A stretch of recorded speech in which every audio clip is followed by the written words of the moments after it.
After seeing story after story about hidden treasure in the walls of older homes, I'm about ready to start buying up old properties with the hopes of finding something amazing inside the walls.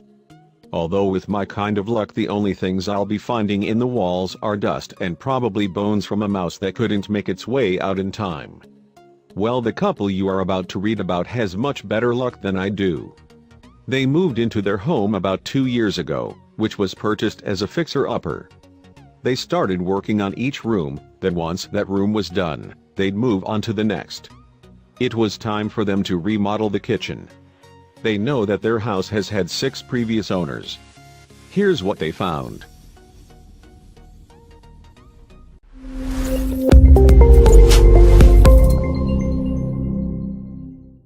While remodeling their kitchen, they found a safe in the floor after they tore out the kitchen island. The safe looked relatively old and was built into the floor really well. When they first moved in, they found a safe code in a medicine cabinet. They weren't sure what the code belonged to, but held onto it just in case. The safe looked to be about 10 to 20 years old, and after trying to open it a few times, it finally unlocked. When they opened the safe, they stood there in disbelief. They felt as if time had stopped.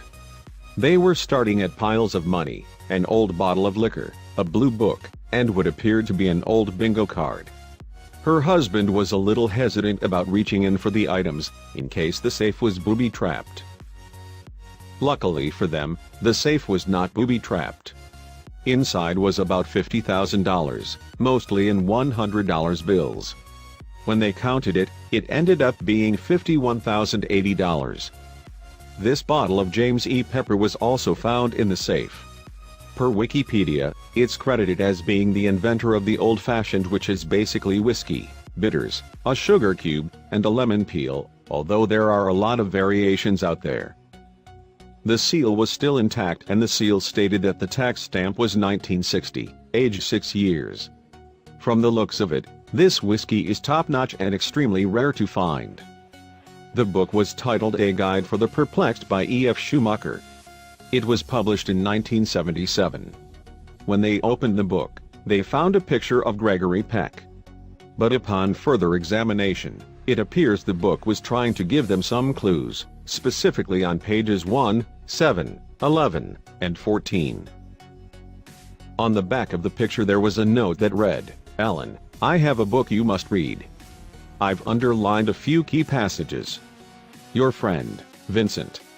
When they got to page 7, they found a map of Arizona. It looked like a bookmark at first, but it wasn't. This was more of a flashcard that had an X over the city of Mesa, which is just outside of Phoenix. The front of the card had an outline of Arizona which was highlighted in green amongst the other mountain states. On page 7, they found a passage that had been underlined.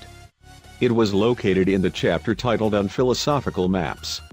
The passage read, "One way of looking at the world as a whole is by means of a map, that is to say, some sort of plan or outline that shows where various things are to be found." Next up was page 11. There was a picture of a house or an old estate with the sentence underlined that said, "There yielded such fruitful results." They found another picture that had been stored in this book, and on the back of the photo it read, "Where one tree becomes 3. This is almost sounding like a treasure hunt of sorts. They are not sure what this photo is of, or where this 3-headed tree may be. Hopefully someone can help them. Next up was page 14. They found another underlined passage that read, "Most modern readers will be reluctant to believe that perfect happiness is attainable by methods of which their modern world knows nothing." There are 3 numbers circled on the bingo card that was found. Her husband pointed out that the safe that they found in their house has a 3-digit code, so maybe the 3 numbers on the bingo card are to the safe near the 3-headed tree. They haven't decided what to do with the money yet, but they do know that the note on the back of the picture was addressed to Alan. So if Alan sees this, there's your cash. But they have said they're keeping the James E. Pepper whiskey.